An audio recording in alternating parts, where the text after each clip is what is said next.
dari sesi konseling ini, apakah ada kegiatan sebelumnya? Kebetulan tadi saya ada kelas sih Bu, kelas pagi. Habis itu saya langsung kelas lagi.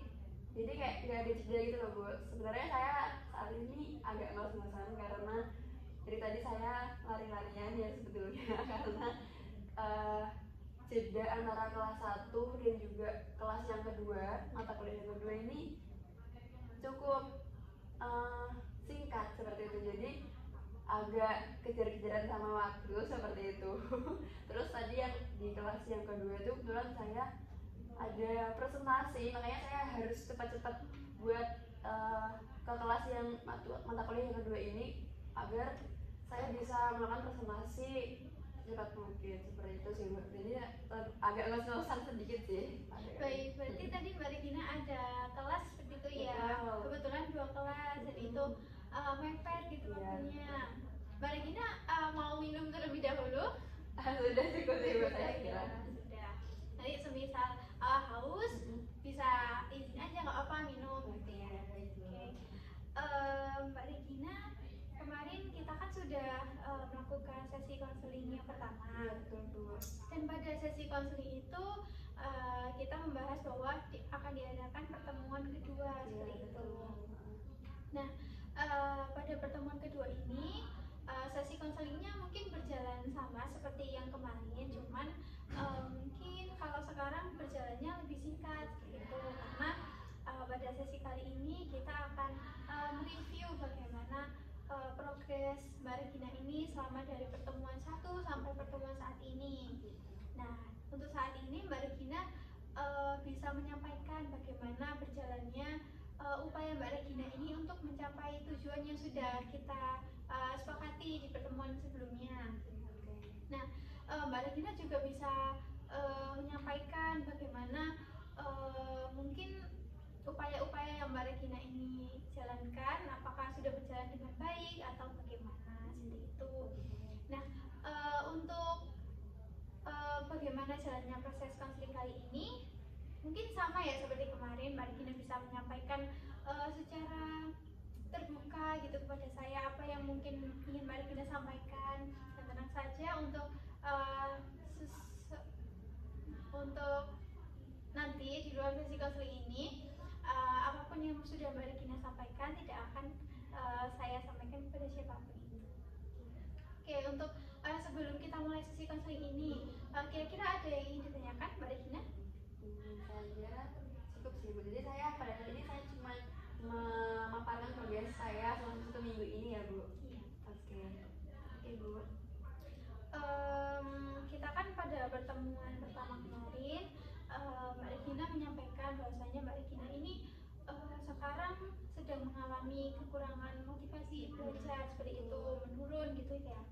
Terus Mbak Regina menyampaikan beberapa tujuan yang ingin Mbak Regina capai. Mbak Regina ingin mengerjakan tugas dengan tepat waktu, Mbak Regina ingin lebih sering ke perpustakaan, dan juga Mbak Regina ini ingin membuat to-do list seperti itu ya. Oke, dari yang sudah kemarin kita temukan upaya-upaya tersebut, kira-kira apa ya progres yang mungkin Mbak Regina ingin sampaikan saat ini? Oke, selama seminggu kemarin saya sudah melakukan beberapa itu semua sih Bu. Yang pertama yang sangat membantu saya itu adalah membuat to-do list. Karena dengan membuat to-do list saya bisa mengontrol apapun yang akan saya lakukan pada saat itu. Jadi saya bikin to-do list itu setiap harinya. Jadi saya buatnya nggak setiap hari sih Bu. Saya buatnya misal di awal minggu pada hari Senin. Nah saya buat to-do list itu buat 2 hari ke depan seperti itu. Nah untuk tugas-tugasnya itu biasa saya tambahkan ketika saya pulang perkuliahan seperti itu. Jadi saya sudah melakukan to-do list apa aja sih kegiatan yang saya akan lakukan, itu kegiatan-kegiatan yang memang sehari-hari saya lakukan seperti buat main HP itu juga saya list, saya beri waktu berapa menit sih, berapa jam sih saya buat main-main, buat buat scroll TikTok, buat scroll IG seperti itu. Nah kemudian untuk tugas-tugas yang diberikan oleh dosen pada hari selanjutnya menyusul, seperti itu saya akan tambahkan pada saya sisipkan di to-do list di hari tersebut seperti itu. Terus dengan adanya itu saya bisa membantu saya buat menyortir tugas-tugas mana sih yang deadline-nya itu sangat singkat, yang deadline-nya itu beberapa hari ke depan atau bahkan beberapa jam ke depan seperti itu. Saya dengan adanya tugas tersebut sangat membantu saya buat mengontrol diri saya, buat memilih dan juga memilah mana sih kegiatan yang urgent saya lakukan, yang harus saya lakukan, dan juga mana sih kegiatan yang saat ini belum terlalu saya butuhkan seperti itu. Dengan saya bisa memilih kegiatan tersebut, saya mengetahui jadi tugas-tugas yang saya punya itu enggak ketataran seperti itu. Berarti progres yang sudah Mbak Regina lakukan salah satunya dengan menulis to-do list ya, seperti itu.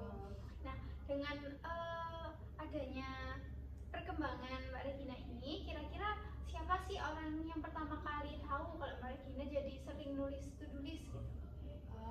Kalau yang pertama kali tahu itu teman kelas saya ya Bu, karena saya sama teman kelas saya tuh berkomunikasi terus. Jadi kayak apa tugas-tugas ada tugas apa aja sih buat hari ini, buat minggu depan, atau bertanya mengenai tugas yang paling diberikan oleh dosen itu seperti apa, kerjanya seperti apa gitu. Terus saya juga bilang sama teman saya kalau saya tuh bikin to-do list ini loh buat ngerjain tugas-tugas yang diberikan oleh dosen. Terus ketika nilai ini, teman saya tuh tanya pada saya, kamu udah ngerjain tugas ini belum gitu. Terus saya jawab sudah. Terus dia tanya lah, kok kamu udah kerjain sih, aku aja belum ngerjain, aku aja nyicil aja belum, saya baru mau ngerjain gitu, kata teman saya gitu. Terus saya bilang lah, iya soalnya saya udah ngatur buat ngerjain tugas ini di 1 hari yang lalu seperti itu, agar ketika nanti deadline pengumpulan saya sudah menyiapkan tugas itu, tinggal mengumpulkan saja seperti itu. Jadi yang pertama kali mengetahui saya bahwa saya membuat deadline kegiatan-kegiatan yang akan saya lakukan itu adalah teman saya. Lalu kira-kira respon dari teman-teman Mbak Regina ini seperti apa sih mengetahui Mbak Regina jadi mengerjakan tugas tepat waktu gitu kan? Gimana? Nah ini menarik nih Bu. Nah ketika saya bilang iya ternyata iya aku tuh udah ngerjain tugas ini tuh 1 hari yang lalu, saya kan bilang gitu kan Bu sama teman saya. Nah ternyata respon teman saya ini, wah kamu kok rajin banget sih, kok kamu udah ngerjain tugas-tugas ini sih, biasanya aja kamu yang pakai aku dulu, biasanya tuh aku yang ngerjain tugasnya dulu gitu. Teman saya bilang gitu.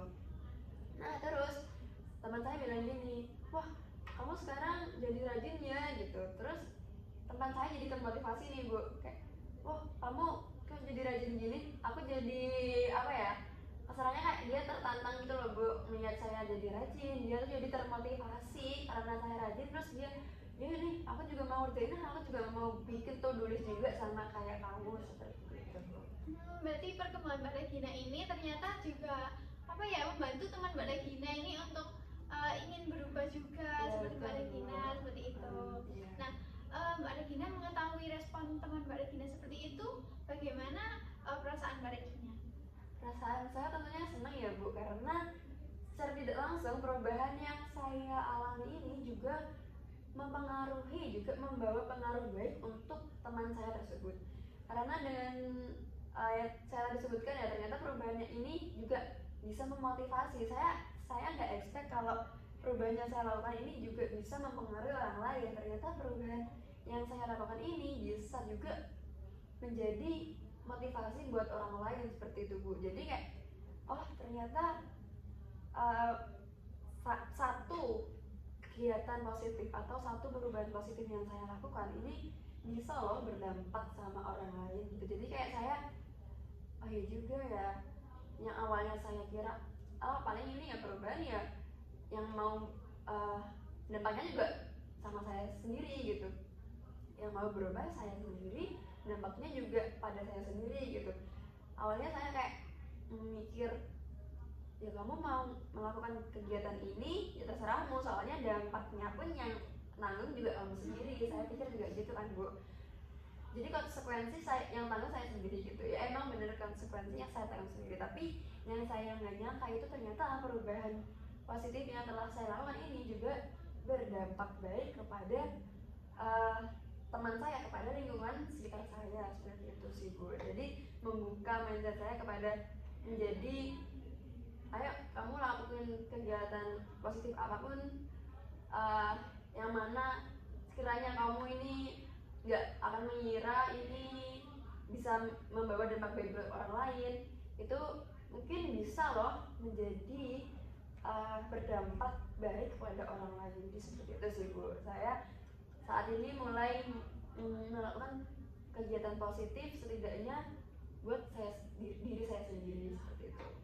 Baik, berarti di sini Mbak Regina sudah mulai mengetahui gitu ya, apa yang mungkin baik untuk Mbak Regina ini, apa yang mungkin bisa membantu tujuan Mbak Regina ini tercapai, seperti itu. Nah, selain menulis to-do list, kira-kira mungkin progres lainnya yang sudah Mbak Regina lakukan? Oke, progres lainnya kan saya menyebutkan bahwa ini ya Bu, ujian tugas yang telah diberikan oleh dosen ini langsung saya kerjain gitu. Balik lagi karena to-do list tersebut, saya jadi bisa mengerjakan tugas yang diberikan. Misal hari ini saya ada tugas yang tadi diberikan oleh dosen itu buat poster. Nah, saya dengan adanya to-do list tersebut itu membuat saya itu jadi lebih terstruktur, namanya lebih terstruktur kegiatan saya, dan menjadikan tugas-tugas yang saya miliki ini bisa selesai dengan tepat waktu, seperti itu. Bahkan sebelum deadline saya sudah bisa menyelesaikan tugas yang saya miliki, seperti itu.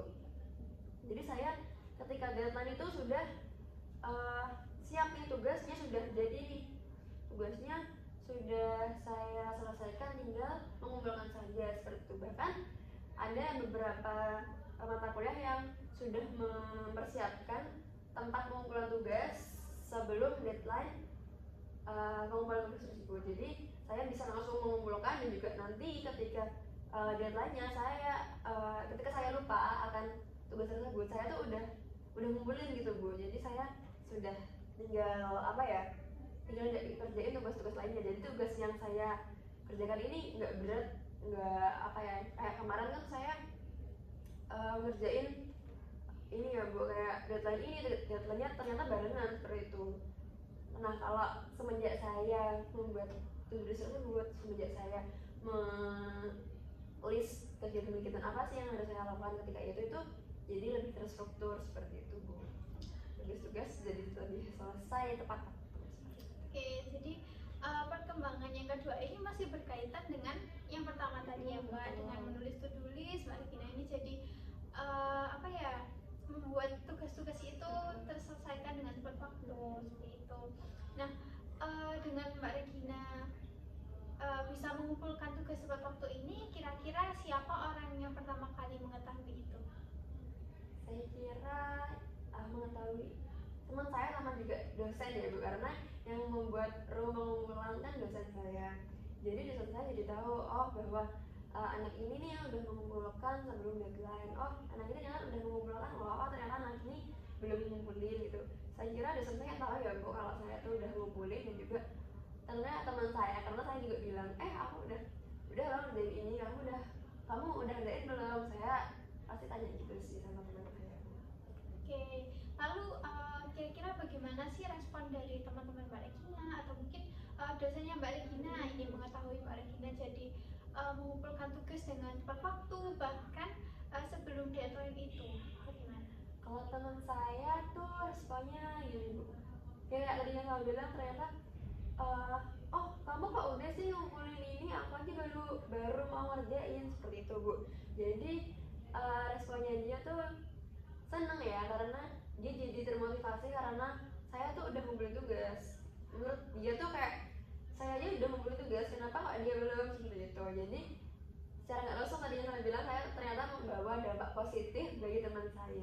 Kalau dosen saya tentunya senang ya Bu, karena melihat mahasiswanya ini mengumpulkan tugas yang beliau berikan itu dengan tepat waktu, bahkan sebelum deadline yang diberikan itu sudah mengumpulkan tugasnya seperti itu. Ya baik, berarti teman Mbak Regina, dosen Mbak Regina ini ikut senang gitu ya dengan perubahan Mbak Regina. Lalu respon Mbak Regina ini gimana sih perasaan Mbak Regina kalau orang-orang sekitarnya Mbak Regina ini mendukung gitu kan, senang dengan perubahan Mbak Regina? Tentunya saya sangat senang ya, melebihi senang yang mereka rasakan, karena itu tadi ternyata perubahan positif untuk diri saya yang awalnya tujuannya ini untuk diri saya sendiri ternyata juga berdampak untuk orang lain ya. Tentunya saya rasa senang saya melebihi senang saya ketika saya mengerjakan tugas sebelum deadline. Itu ternyata melebihi itu, karena mengetahui dampaknya ini nggak hanya kepada diri saya sendiri namun juga kepada orang lain seperti itu.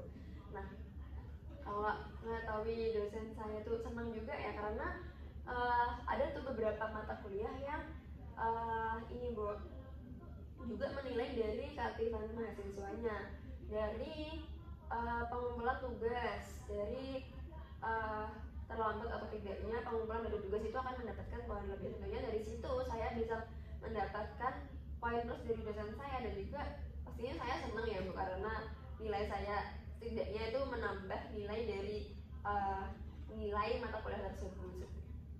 Nah, kalaupun sedikit tentunya saya senang sekali sih Bu. Jadi ada sisi positifnya lagi ya, nilai plus karena Mbak Regina ini dapat poin gitu kan dari dosennya. Nah, selain kedua tadi ya progres yang sudah Mbak Regina coba, kira-kira ada yang lain nggak mungkin yang sudah Mbak Regina lakukan? Sebenarnya semua yang sudah saya lakukan ya Bu, to-do list, kerjain tugas, terus ke perpus pun saya juga sudah lakukan, cuman yang perpus ini saya baru lakukan ini, dan ini saya baru 1 kali ke perpus seperti itu Bu, jadi belum konsisten seperti itu. 1 minggu kemarin saya baru satu kali aja sih Bu ke perpus. Oke, bagus sekali Mbak Regina, meskipun apa ya mungkin belum konsisten, tapi Mbak Regina ini sudah ada kemauan, ada keinginan untuk mencoba ya seperti itu. Mungkin nanti perlu apa ya pembiasaan saja seperti itu. Di sini saya akan bertanya pada Mbak Regina. Jadi saya akan memberikan skala seperti pertemuan kita sebelumnya. Nah, di mana ada skala 1 sampai 10. Untuk angka 1 di sini menunjukkan bahwa tujuan Mbak Regina ini belum tercapai sama sekali atau mungkin sedikit gitu ya. Untuk angka 10 semakin besar angkanya, maka menunjukkan bahwa tujuan yang ingin Mbak Regina capai ini sudah hampir terlaksana. Nah, untuk saat ini kira-kira Mbak Regina ada di angka berapa? Saya kira 8,5 atau enggak 9 sih Bu, soalnya saya sudah sangat terbantu dengan to-do list itu, jadi saya mengetahui apa aja sih yang harus saya lakukan ketika itu. Saya pikir 9. Untuk di angka 9 ya, berarti ini sudah hampir mendekati sempurna seperti itu. Jadi progres-progres yang sudah Mbak Regina ini sudah sangat baik ya. Kira-kira mungkin kalau misal Mbak Regina ingin menaikkan 1 tingkat menjadi 10 nih, biar tujuan Mbak Regina ini tercapai dengan sempurna, kira-kira apa yang ingin Mbak Regina lakukan?